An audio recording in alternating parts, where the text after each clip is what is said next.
जब मैं तब तक वीडियो ना करें।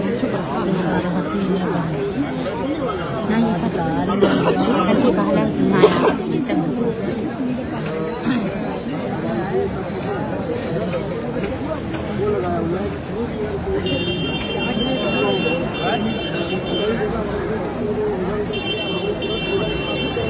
सर उसी दिन आ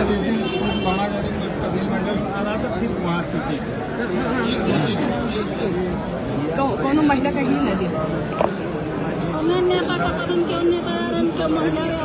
अब वही ना देते रहे हैं, रोक लगा दिए।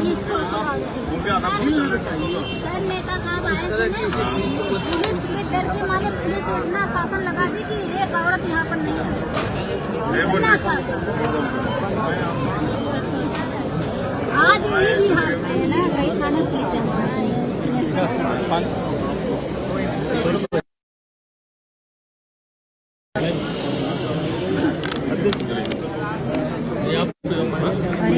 पानी पिया हम जाना थे, पुल जाना थे, पुल थोड़े से खाली भड़का ही गया है।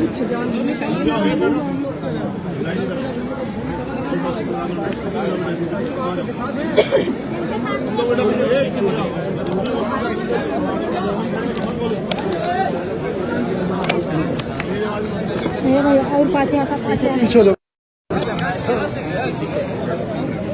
थोड़ा तेजी बोलिए, आवाज नहीं सुनाई सर।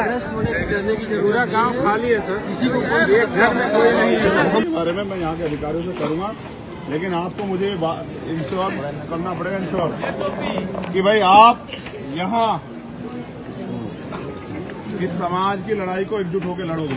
बताओ करोगे नहीं करोगे? बताओ। ऐसा तो नहीं होगा कि ये महिलाएं यहाँ अकेली रह जाएंगी। हम प्रशासन से बात करेंगे, हो सकता है आप लोगों की जरूरत ना पड़े, लेकिन पहले दिन अगर 5 तारीख को आप लोगों ने जिम्मेदारी से बात रखी होती तो शायद 6 तारीख की घटना ना होती। समझ रहे हो? ये जो लोग संघर्ष कर रहे हैं, इनका साथ दिया करो। ये शासन प्रशासन के भी टारगेट पर रहते हैं। जो लोग आपकी आवाज उठा रहे हैं वो टारगेट पर रहते हैं कि भाई इनको भी जेल वेल भेज दें।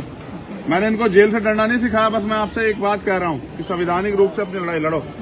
कैसे लड़नी है? हाँ, इन्होंने लाठी चलाई, किसके कैसे चलाई? सरकार के। मैं भी तुमसे कहता हूँ कि अपनी वोट का सही प्रयोग करके सरकार बन जाओ। समझ रहे हो? इसलिए तुमसे मैंने बातें कहा था कि अनुशासित हो जाओ। तो मुझे अधिकारियों से बात करने दो, एक बार मुझे इन माओ बहनों से बात करने दो। आप लोग अनुशासन में बैठे रहो।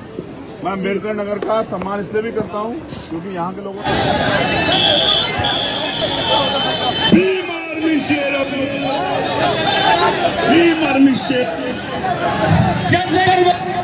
करो